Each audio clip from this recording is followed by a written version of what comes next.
way I'm going. There ain't got no way, I'm gonna make it without my Lord. No, ain't got no way I'm gonna make it without my Lord. No, ain't got no way I'm gonna make it without my Lord. No. There ain't got no way, I'm gonna make.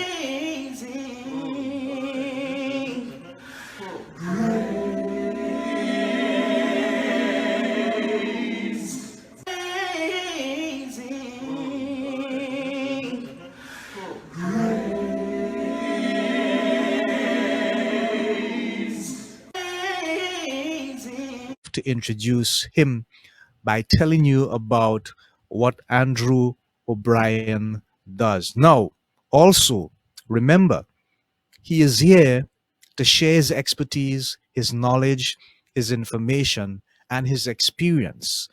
So please, let's be proactive. Ask questions, make comments, let him know what your thoughts are, and he will respond and correspond accordingly in the appropriate time and manner. So, here we go.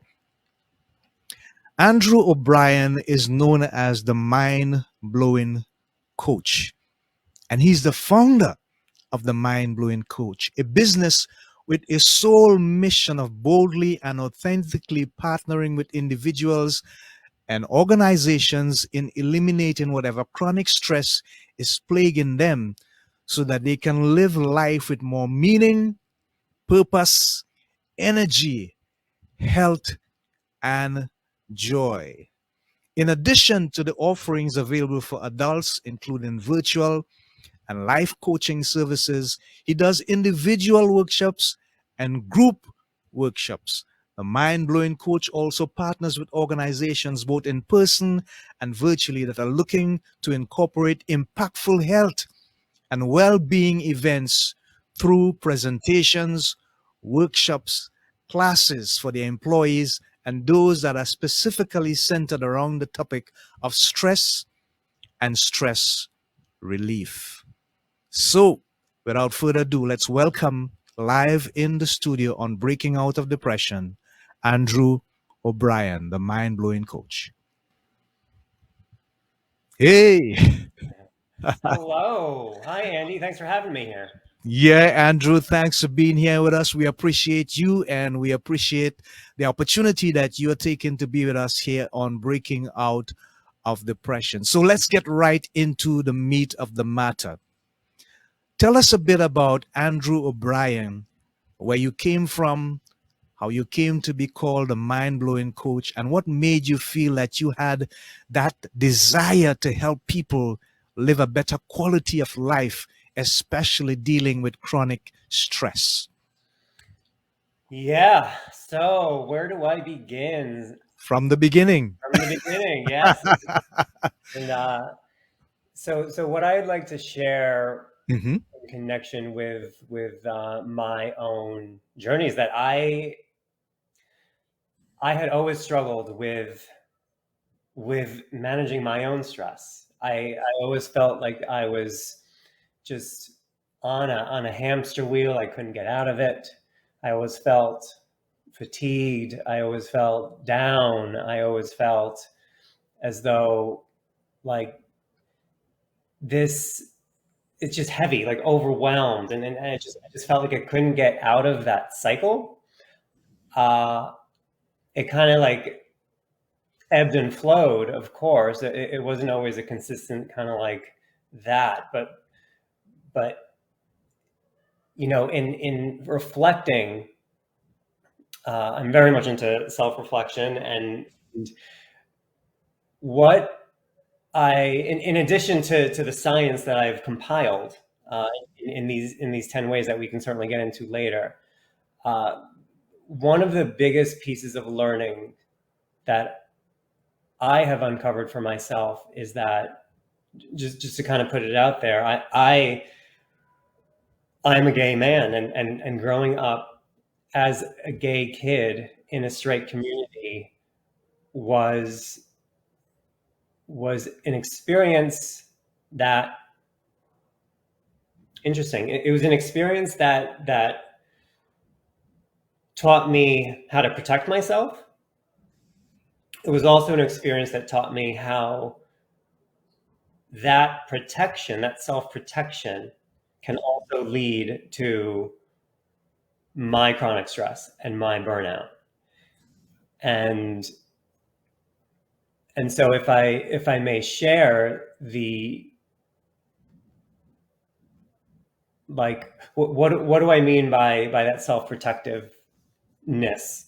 We all have a brain, and our brains are really, there's a part of that brain called the amygdala, and that amygdala is constantly scanning for threats. And that amygdala does not know the difference between a real and a perceived threat. And so one of the things that my brain saw growing up, in connection with this whole gay kid trying to fit into a world that looked very different, that acted very different than me, it basically,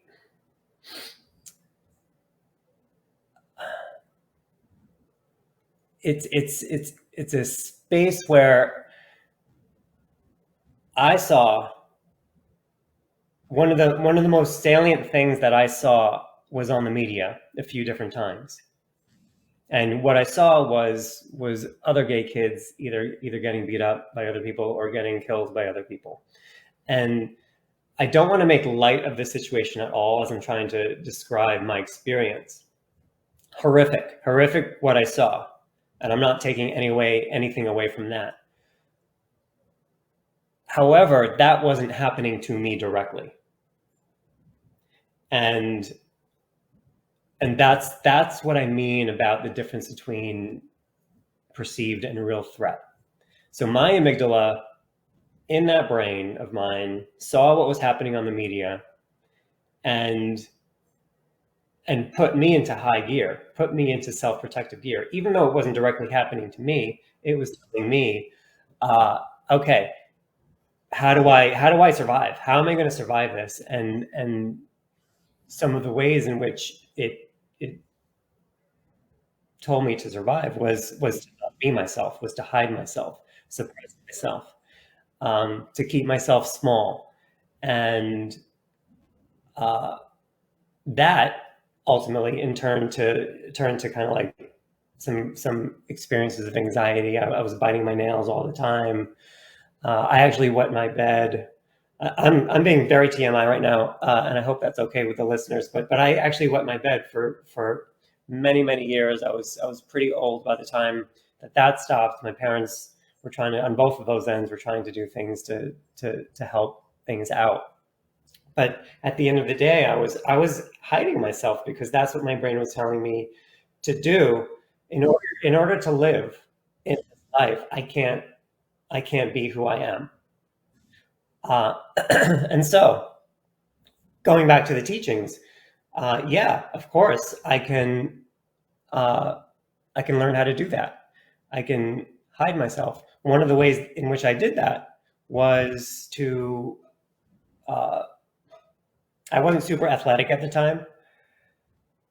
And so in the school community that I was growing up in, there was really two paths that you can take. One, become the athletic person and shine in that way. The other one is like be the intellect and go the nerd route. And so I chose the nerd route. And I also believe that my brain taught me to go in that direction because I could actually do that for the most part on my own. Like I didn't have to connect with other people. I didn't have to collaborate with other people. So I really studied hard after school. I wasn't really doing anything for extracurricular.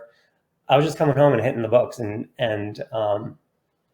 that's how, one of the ways in which again my brain told me to protect myself, to fit in, and to be recognized in that way as opposed to the gay way. And so as such, I put a lot of pressure on myself to get those straight A's. When I didn't get those straight A's, negative self-talk built. And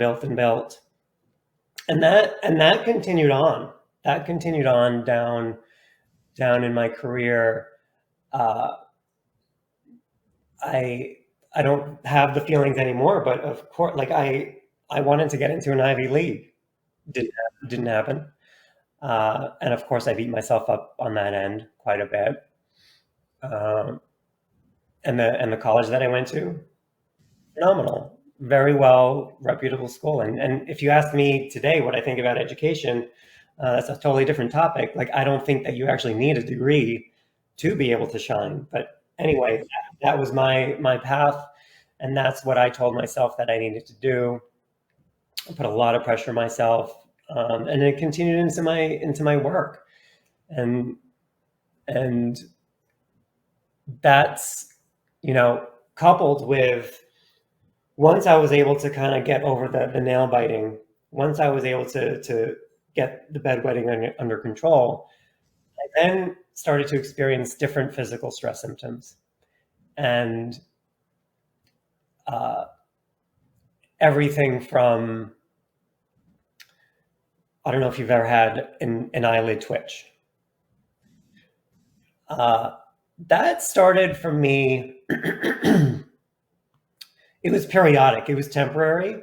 Maybe it was about a few days. From time to time, growing up, I didn't think much of it because I really wasn't immersed in the work that I do now.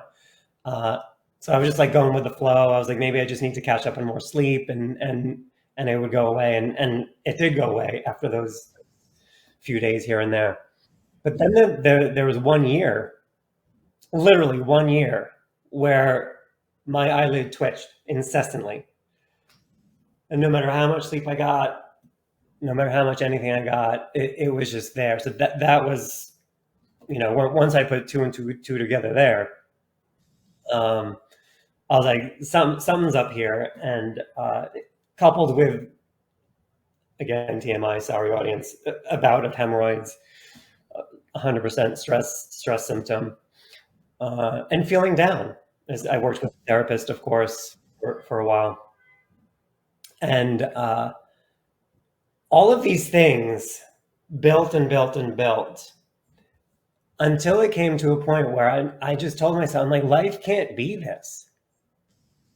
Life can't be just me experiencing like one stress symptom to the next, constant self-pressure, constant negative self-talk. And I wanted to do, like, I needed to make a change. I needed to do something different. And I would say my life started to take a turn for what I would consider better when I attended an event. And this event was very much like a holistic wellness type of event, very much science-based. I'm very much into the science, and every part of the work that I do, it's founded in science. I'm a firm believer in supporting folks with that, as opposed to just kind of like willy-nilly stuff, grabbing stuff out of the air. But this one particular event seminar provided a lot of the science that I now have compiled into what I connect with either individuals or organizations on, and then building on top of that, different pieces of science that I was like grabbing from my own experience, my own training, and put this together in a way that I found to be simple. Because one of the struggles that I had in doing this work is that it was piecemeal. I would get a piece of science here and then a piece of science here, and to me, it wasn't just all connecting. I wanted everything in one spot, and that's what I worked to create from that. How we can manage our stress response system in a way that we can avoid that chronic stress piece, in a way that we can avoid that burnout. Back to that particular aspect with regards to the ability to manage so that we don't reach the point of burnout. I think that is extremely important. But there are terms that we use sometimes, and I like to take the opportunity to explain. You mentioned the amygdala.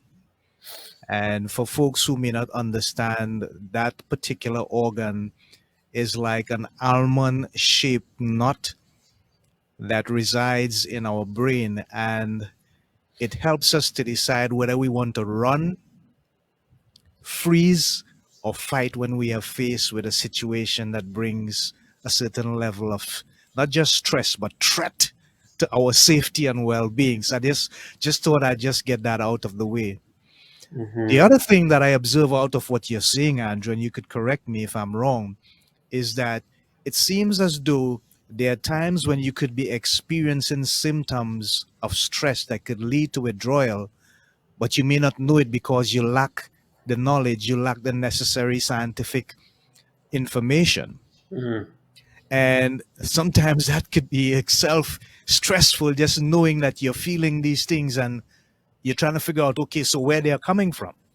Hmm. But how do people find a way internally, and we can look at this in so many different ways, to gather the strength? And I believe that we are all blessed with some level of resilience, Andrew, so that we can manage ourselves so much better that even though the stress is present, it will not take us to a place where we cannot control how we respond to it.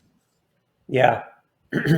Thank you for that question. And yeah, that's what it's all about. Because we are human and because we have this amygdala in that brain, Hmm. and because we have a stress response system, we're never going to live without experiencing stress. It's going to happen. It's a part of the human condition. We want it to happen because there's a couple of kinds of stress that I that we would consider very positive. One is actually that positive stress. Uh, it can be used as a motivator to achieve what you want to achieve and things of that nature. Uh, and the other category that I would consider positive is in the case of a real threat.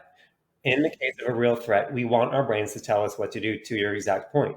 Do we run? Do we fight? Do we freeze? Um, before I go on, just fun fact as well, just from a brain science perspective, that amygdala, when our stress response system is activated and stays activated, in other words, we don't um, manage it so that we can get back to that homeostasis state. Uh, MRIs have actually shown that amygdala will expand in size. And as that's expanding, there's actually two other brain parts that are shrinking in size. And just real quick, the prefrontal cortex, which is in connection with logic, rationale, positive emotions, are stored there. The hippocampus as well, uh, which is also connected to learning, memory, positive emotions. Those right, those two parts will actually shrink down in size if we're in that activated stress state well, exactly. And so it's no wonder, I tell who I work with in this capacity that we feel the way that we do when we're in this chronic stress and burnout state, because it's physiological, it's biological. And just as we're in that state, I can go through the science, the 10 domains I call them, to take our power back and work to get those brain parts to their normal sizes so that we can go back to living in and out of that homeostasis state as a human. To answer that second part of your question, I think it might almost make sense to start going through those 10 domains, but I will pause to see if you were looking for, if I'm not picking up that question correctly.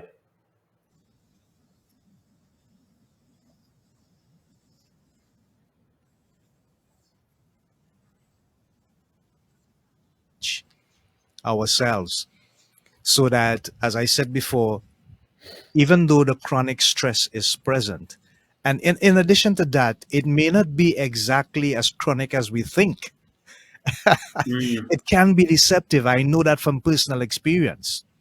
But what are the mechanisms that we can use to manage us, the individual that has to deal with the stress, so that the stress does not be the dominating factor and Mhm. we have a choice in the matter? Yes, yes, we have agency, 100%.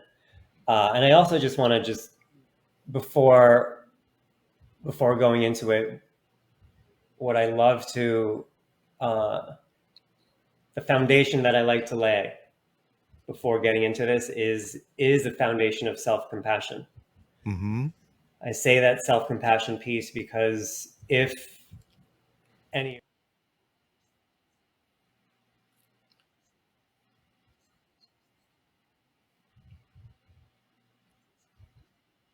you are not proactively managing it, it's a very normal thing to experience. It's not fun to experience. That's not what I'm suggesting at all. But it's normal.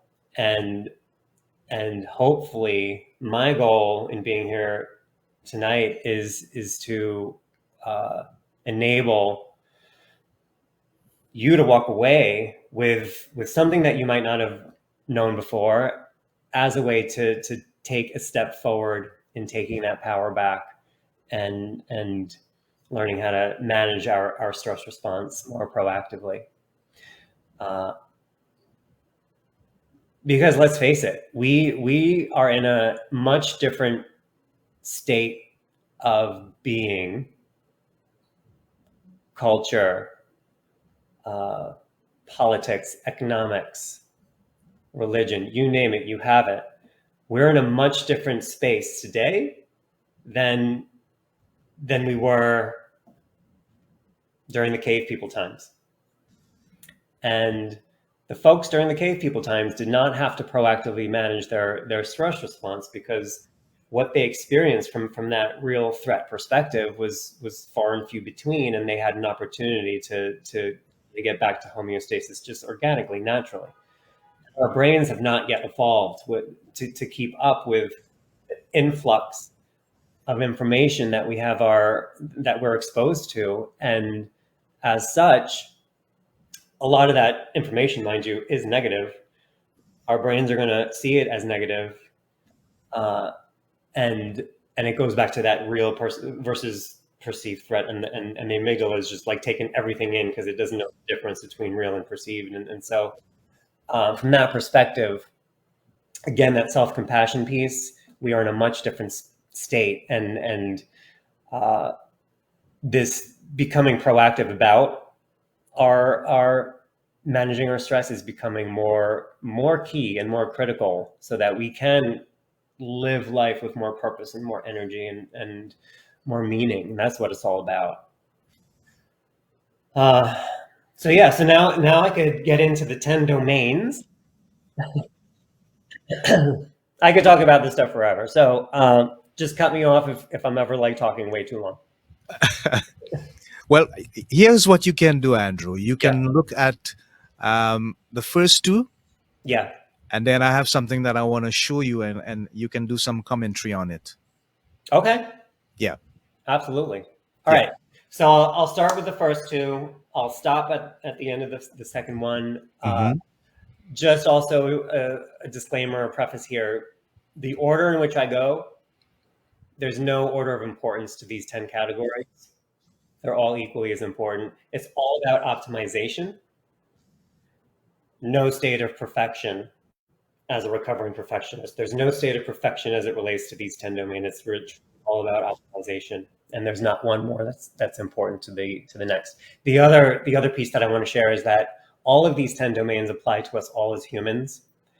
How we then apply them into our life, that's where it becomes individualized. That's where it becomes personalized, because we are different, and we may not all agree on like how we apply one of these domains, compared to the person next to you, and that's totally fine and okay.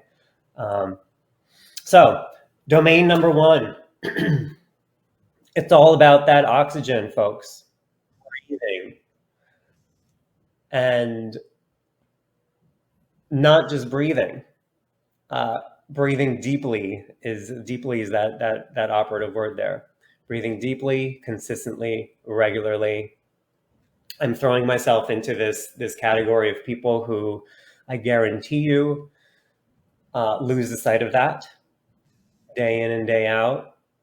Right now, as I do this, I'm not breathing deeply. I'm shallow breathing, and I'm sure that nervous system is and that stress system is like involved and such. But the importance of breathing deeply. Our brain actually uses 20% of our total body's oxygen supply. And even mild deprivation in that can lead to feeling fatigued, foggy. And breathing is such a powerful way. Tough to stay focused on the deep breathing throughout the day 100%, but such a powerful way on bringing us back to center, bringing us back to feeling grounded. And there's many different breathing techniques out there. I'm not going to go through all of them whatsoever because there are a ton. I'll just encourage you to do a Google search if you're interested. There's a box breathing method. There's the 4-7-8 method. There's a soft belly breathing method. All of the methods, there's science behind.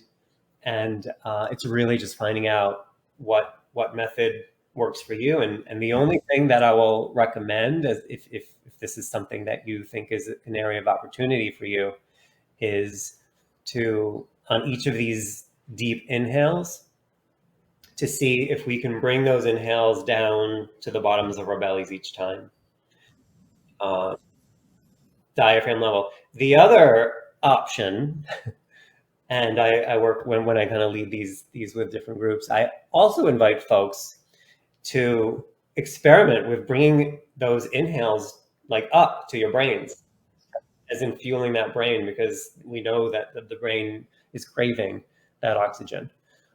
So either way, up to the brain, down to the diaphragm level, as you said, that's what I would invite you to do as you explore the breathing. So that's category number one. The second category is all about water. Hydrating with simple water.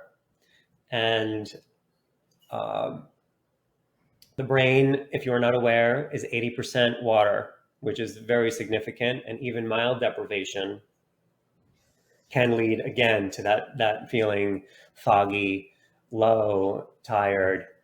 And I invite you to think about what you are drinking throughout the day, because there's other drinks out there that can actually counter affect simple water that you might be drinking in the day. I don't know where folks are tuning in from. I'm going to speak from the perspective of the United States for the science in connection with these domains, and in particular the CDC, the Center for Disease Control. They actually don't currently have a recommended standard for how much water adults or anyone really should be drinking each day, because it does vary. It depends on how much we're sweating in a day. It depends on our climate. Are we in a hotter climate? Are we in a cooler climate? If we're sweating more in a hotter climate, that person is going to need more hydration than someone who's not, for example. I have connected with a couple of different nutritionists who don't know each other, and both of their recommendations on how much we should be drinking, a barometer that you might want to experiment with is seeing if you can maintain a pale yellow urine color as a guide. And that's, we are water. We're water essentially. And so without adequate hydration, we're going to feel the impacts of stress. And that's category number two. So I'll pause there. Stuff that I'm quite familiar with, but it's important for folks to recognize that these basic steps are so very important. And sometimes we are so busy and caught up with doing a whole lot of things that we forget to simply take time out to breathe. Just relax and breathe. And as Andrew said, whatever technique you find that works for you, and there's so many. I mean, I know a few myself that I practice as well. Try them and see how it can help in maintaining a more soothing kind of approach to what is happening, even though you may be faced with a situation that can bring stress. And of course, hydration is extremely important. Most of our audience are tuning in from countries that are basically tropical rainforest areas. So we know that we need to hydrate a lot. And as you say, there's no set standard from the CDC with regards to how many water we should drink. But I was once told that as an adult, I should try to get at least 2 liters of water in my system, minimum to 3 maximum per day. And for some people, that may be a lot, but it's important to also understand why we are doing the hydration. So at this time, I'd like to ask our producer to put up the video that is entitled Downtime. Let's see if we can get that up and running.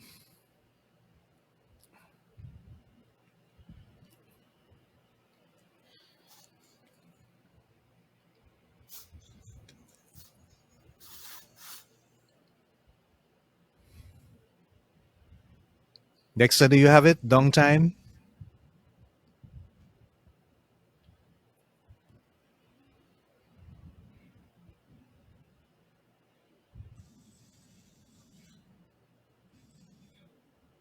I'm not sure, but it is okay.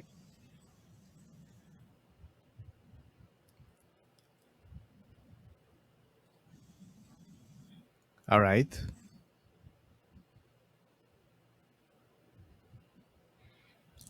Play the one you had queued. Great. Let's see it.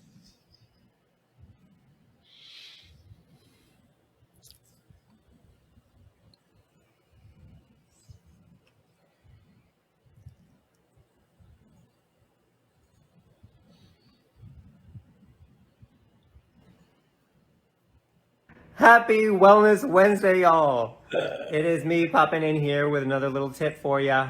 This has to do with the power of the reframe, power of gratitude. The more that you flex these muscles in your brain, the more equipped your brain is to get through difficult situations or situations that you kind of like are stressed out about. And the example that I have to share for you today is me walking down the sidewalk recently in these city streets, and you're always on the go, go, go. I was walking to an appointment. A construction worker stops me on my track in my head. I said, ugh, he's gonna make me late. And then I took a moment and I looked up and I saw there's like a huge beam, a metal beam, and he was literally trying to protect me and, prevent damage to me. And so when the whole thing was over, he gave me the green light to go past. I literally said thank you to him. Thank you for keeping a lookout. And I felt better. He felt better. It was a win-win all around. So there you go. Keep going, y'all. So there are two things there, Andrew, that I recognize, and that one, this may be one of the 10 foundation steps. Yeah, I thought so. And secondly, it was an opportunity to gain some level of oxytocin. So, so I want you to kind of elaborate on that foundational aspect. Yeah. So category number 3, here we go, gratitude. And also, I just want to share that I own more than just this yellow polo shirt. That's hilarious that you picked the same video with the same exact word. But yeah, I promise I have more clothes than this, folks. Anyhow, so yeah, gratitude is the third category here that we'll talk about, and those brain parts that I mentioned to you in the beginning. Gratitude actually has a direct impact to reshaping those different brain parts to our advantage. So the more that we are grateful for people, things, I'll get into that momentarily, the more that we're able to shrink down the size of that amygdala, the more that we're able to expand again the sizes of the prefrontal cortex and that hippocampus. And yeah, gratitude again is a very simple practice. It does not take a large time commitment. All it takes is a few minutes of consistent practice each day in order for us to start seeing a difference, start seeing a change. And whenever I talk about this category, I throw out possible things that folks might be able to be grateful for. And I start off, of course, when we think about being grateful for people, we generally start thinking about our loved ones. And of course, if you do that, keep on going, keep doing it. Maybe you want to think about, maybe there's other loved ones in your life that you want to throw into the mix there. Maybe there's animals, pets in your life that you want to be grateful for. And maybe there's even the material things in life that we often take for granted. And when I'm teaching this material and giving ideas out for things to incorporate into gratitude practice, maybe if you're able to take a shower, maybe it's the running water that you're getting in that shower. If you're able to wake up in a bed with a soft pillow, maybe it's being grateful for that.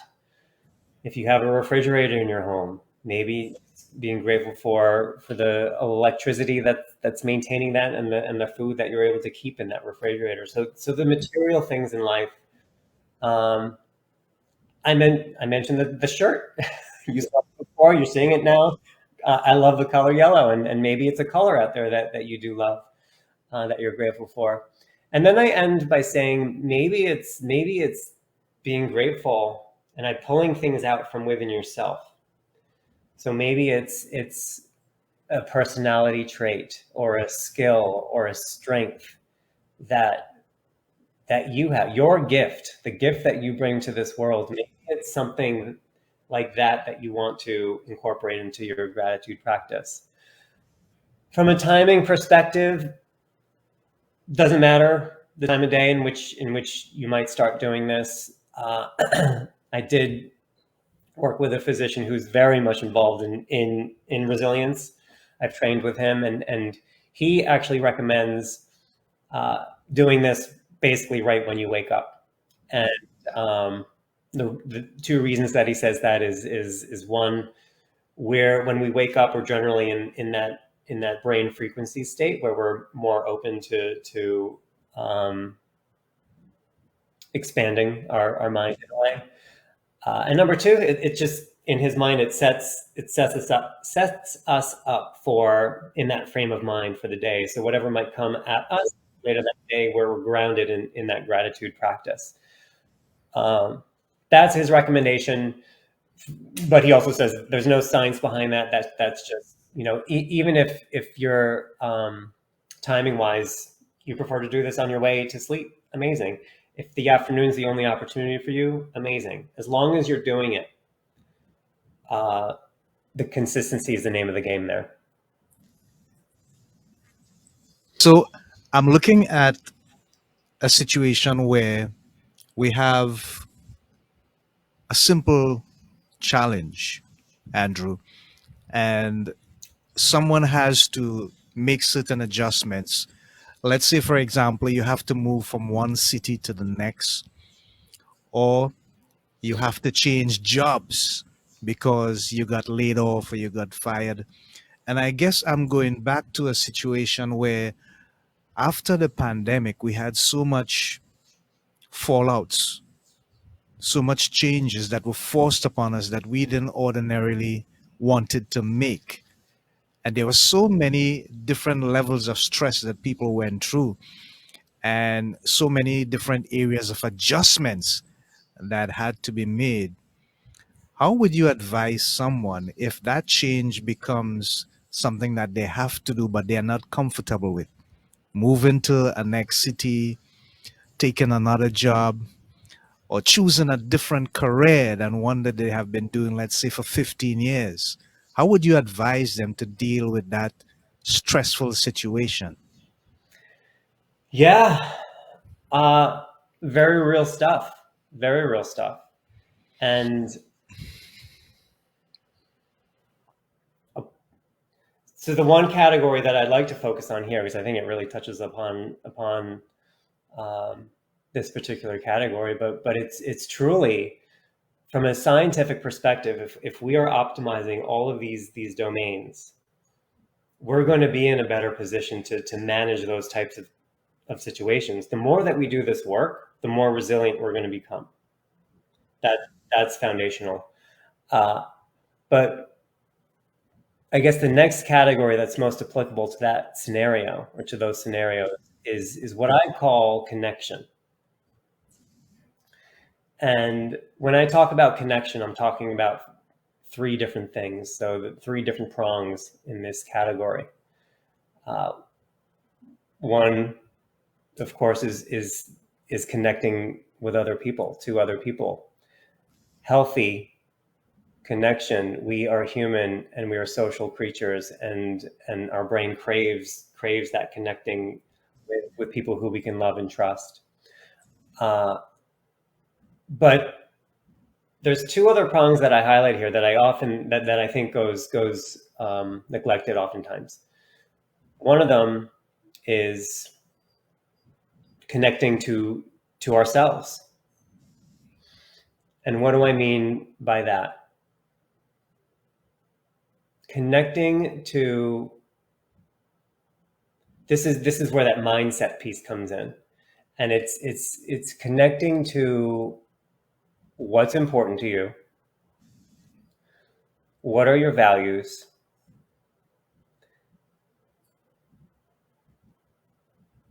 And reflecting on what you might be saying to yourself in the moments where you are feeling off.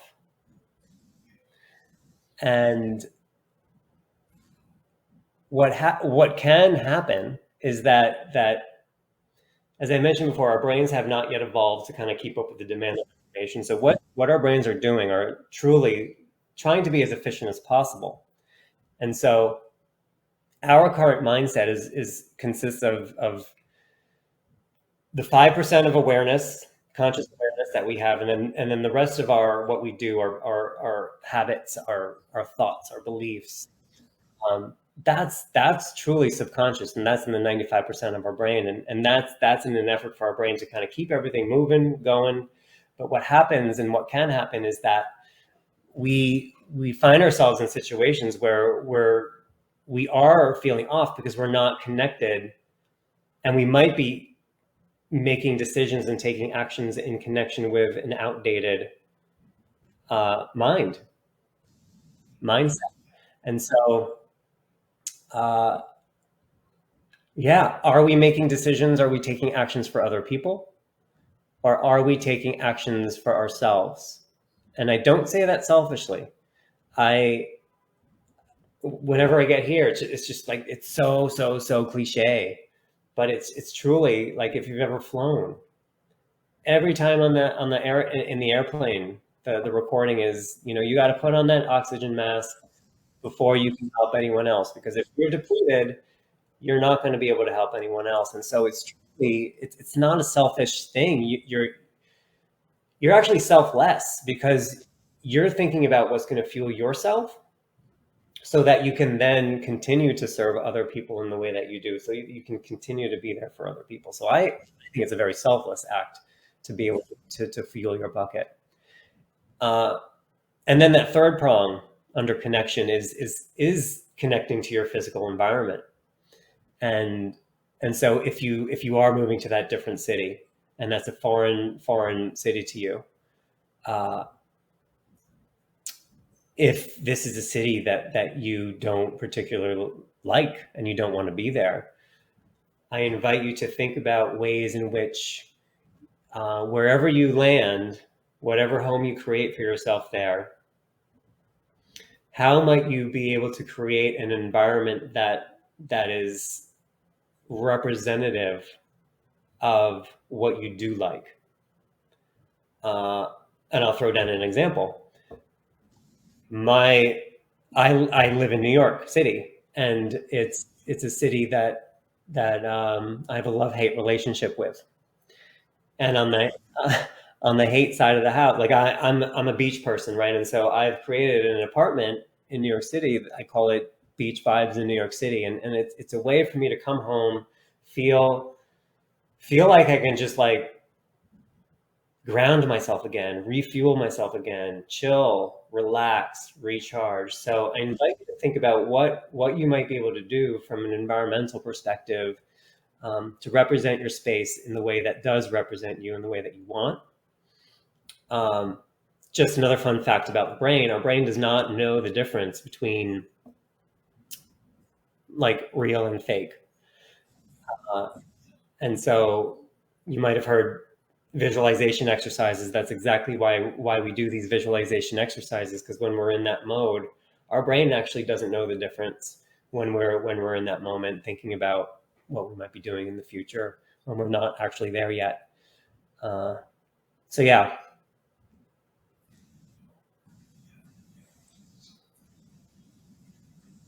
The thought of the week. Every program we have a weekly thought that we share with our audience. And so it says here, perceptions are figments of our imagination, but reality needs no basis for its existence. It just exists. Let me repeat that. Perceptions are figments of our imagination, but reality needs no basis for its existence. It just exists. And I kind of like to ask my guests what they think about the thought of the week. It resonates for me. Absolutely. And I think it really directly connects to what I just said about how our brain, but just to kind of add into that color, because I don't want to repeat myself there, but to add into that, humans, we're also like meaning-making machines. We love to find meaning in things. And if we are not understanding something and we're not able to get the answers, we're going to make stuff up. We're going to create stories in our brains to kind of create that meaning for ourselves. And that meaning might not be factual. And it might be, but it might not be. And I think we need to keep ourselves open to this whole notion of, is it actually, I was thinking about the difference between capital T truth and lowercase t truth. I always think about like my truth is lowercase t truth, whereas like the big T truth, things like there are clouds in the sky, or the sky is blue, or like there's salt in salt water. Like those are like big T truth. We know those things. But when I share my truth, it may not necessarily be a big T truth, and to just be aware that someone might have a different experience and different meaning in their life. That's how I'd react to that thought. Back, Andrew, we appreciate it. So now we're gonna kind of help you with the wardrobe a little bit as we align the next video next. So we can play this one, and it has to do with timeout. Wow, so very important. What's up there, groovies? It's me popping in. Yeah, groovy. I want to bring that word back. I have been trying to bring that word back. And so there it is. I'm saying groovy today. I'm popping in with another little wellness tip of mine. One of the other keys that I have is time off, and that's what I'm about to do. I'm about to take some time off. Wanted to let you know that the space is going to be quiet for a bit. I'll be back on the grid on the 13th of September. So nothing is wrong. I am just going to be taking some me time, some downtime, disconnect, and just give that brain of mine a rest. And I look forward to getting back on the other side. Got some exciting things planned, and look forward to reconnecting with all of you at that time. Until then, be well, and be groovy and enjoy whatever time you can make for yourself as well. Till next time, bye. Right. So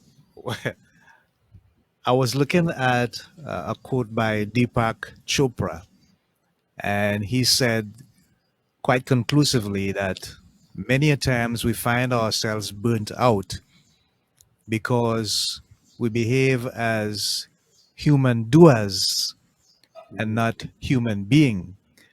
We're always doing, and we don't realize that at times we have to take time out just to rest, relax, recharge, and come again.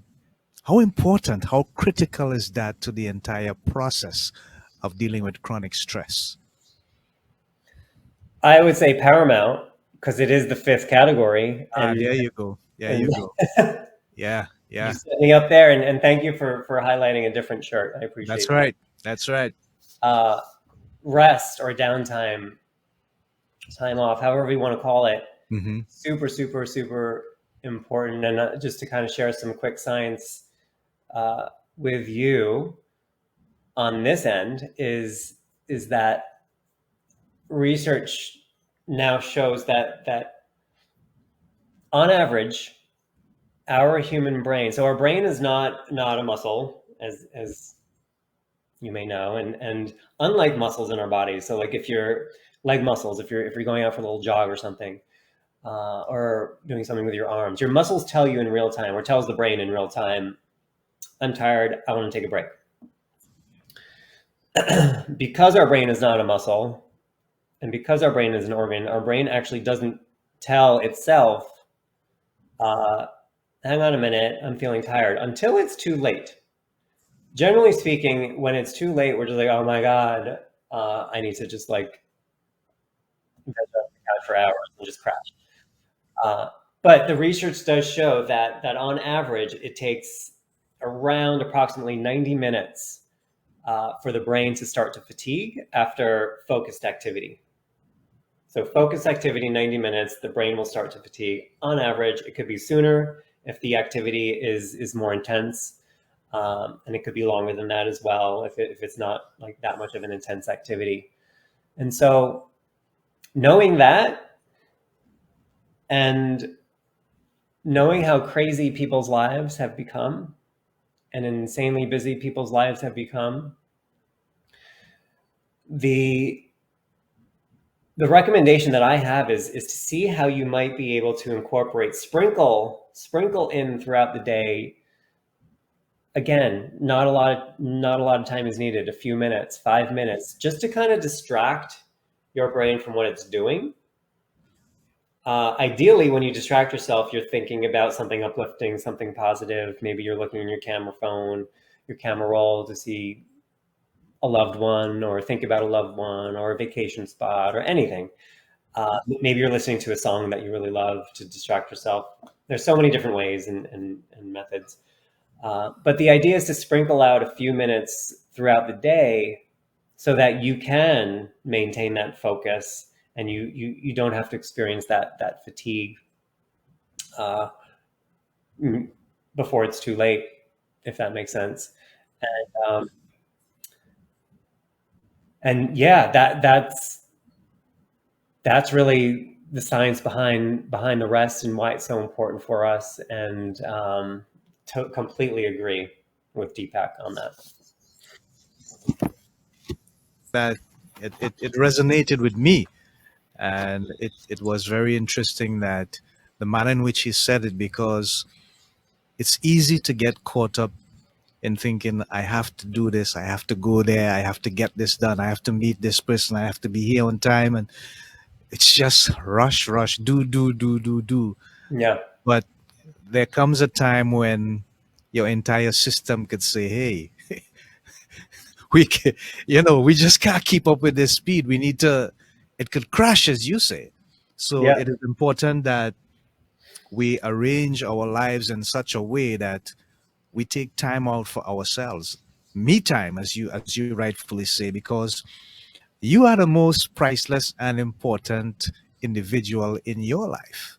Mm-hmm. And There are things that you have to do for yourself that other people cannot really do for you. So it starts, I think, first, Andrew, with that recognition, that sense of understanding that you have that responsibility. So chart the time, write it down, whether it's 2 times for the year, 3 times for the year, just time out. And soon I'm going to be coming up on time out and breaking out of depression because we have been going strong for season 2 since we started. We're about 6 minutes away, and I want you, Andrew, to just kind of round off, if you can quickly, some more of the key factors with regards to the foundations, the 10 foundations that you think people absolutely need to hear in dealing with chronic stress. Yeah. So I'll briefly highlight the 5 remaining categories, and then speak about one of them that I can speak on for years and years and years. And so 5 remaining ones, enhancing that nutrition. 95% of our serotonin, which is a feel-good hormone, is manufactured in the gut. Our gut is very intimately connected with the brain via the vagus nerve. And so if we are not optimizing our nutrition in that way, we're going to feel that impact 100% without a shadow of a doubt. I'm not going to get too much into the nutrition piece right now, but I do recommend that whether you consult with a registered dietitian or just check your the nationally reputable science resources on like what we need to be eating, I do recommend that. Number 6 is moving that body, exercising, physical activity. Such an important way to increase the blood flow, the oxygen to our brains. We're impacting the learning, we're impacting our memory the more that we move. And even if we are, and I've been there, even if we have physical limitations, there's always something that we can do to move our bodies. Consult with your MD, get those restrictions clarified and get clearance on what you can do. There's always something we could be doing to move our bodies. We're human and we're born to move. Next up is sleep, optimizing that sleep. We want to be getting regular, consistent, deep sleep. And what happens just very quickly in that deep sleep cycle is the lymphatic system kicks into high gear. And what that is that's our system that flushes out all of the dead neurotransmitters that have accumulated in our brain throughout the day. And if we don't have an opportunity if it doesn't have an opportunity to do that, it's no wonder why we wake up groggy, hitting the snooze button like 20,000 times. It's biological, it's physiological. So I invite you to think about what you might be able to do and to optimize that sleep if that's an area for you. I always say, don't ignore the snore. If you do have a snore, check it out with an MD, a sleep specialist, because there could be a simple fix there, and then it could be night and day for you, pun intended, with the night and day. Having fun, category number 4, laugh, play, channel that inner child and do things that bring you joy, because when we do that, we're having a direct impact to our overall stress. And then the last category that I could talk about forever is what I call honoring and releasing your emotions. And what do I mean by that? There's a whole body of science called the mind-body syndrome. And so many of us have been conditioned and raised in systems and societies that don't encourage us to express how we're actually feeling. And so what do we generally do with negative emotions? We bottle up, bottle up, bottle up. Our bodies can't take that. Over time, our bodies will overflow into those physical and emotional stress symptoms. I experienced this as well. That eyelid twitch that I referred before, that was all connected. I was diagnosed with MBS, and that's what got me into working with who I worked with to help me through that. But the whole goal here is creating an emotional highway without traffic is what I say, because things and events are always going to happen. We're always going to be activated and triggered because we're human. Emotions are a part of us. It's part of the condition of being who we are. And so I honor that greatly. Acknowledge that, acknowledge what you're experiencing, and then in as real time as possible, find out healthy ways to release what's going on.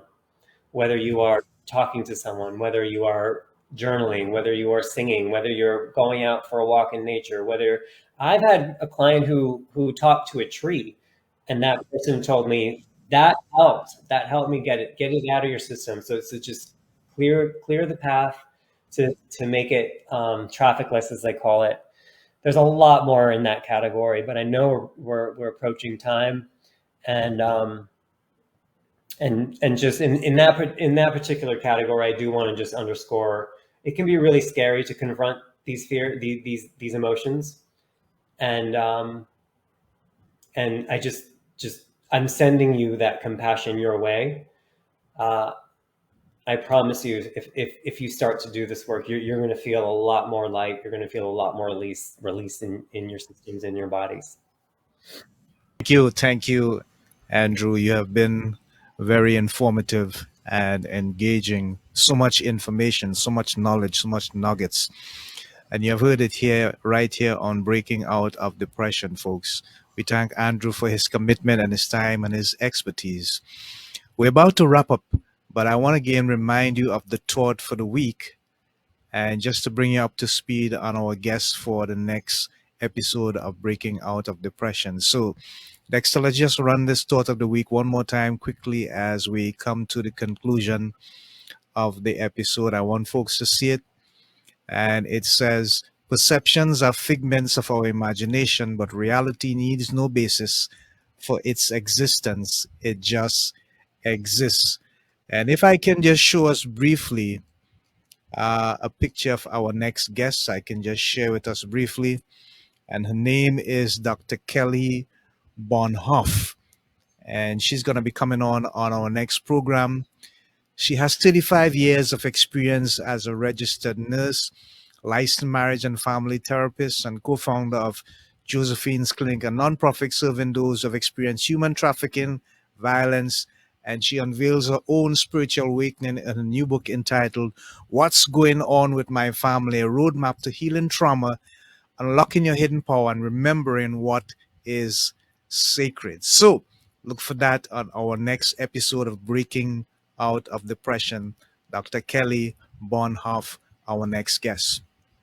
Until next time, this is your guest, Andy Charles, and we thank again your host, Andy Charles, and our guest, AndrewOBrien. And we're saying thank you so much for joining us here on Breaking Out of Depression. Until next time, we just say to you, stay blessed, stay loved, stay in peace, continue with God's blessings. And remember that do all that you can always to break out of depression. Bye for now, folks. Take care. God bless. There ain't got no way I'm gonna make it without my Lord. No, ain't got no way I'm gonna make it without my Lord. No, ain't got no way I'm gonna make it without my Lord. No, ain't got no way I'm gonna make it without my Lord. Trouble in my way, but daily hear me say, ain't got no way, ain't got no way, ain't got no way, ain't got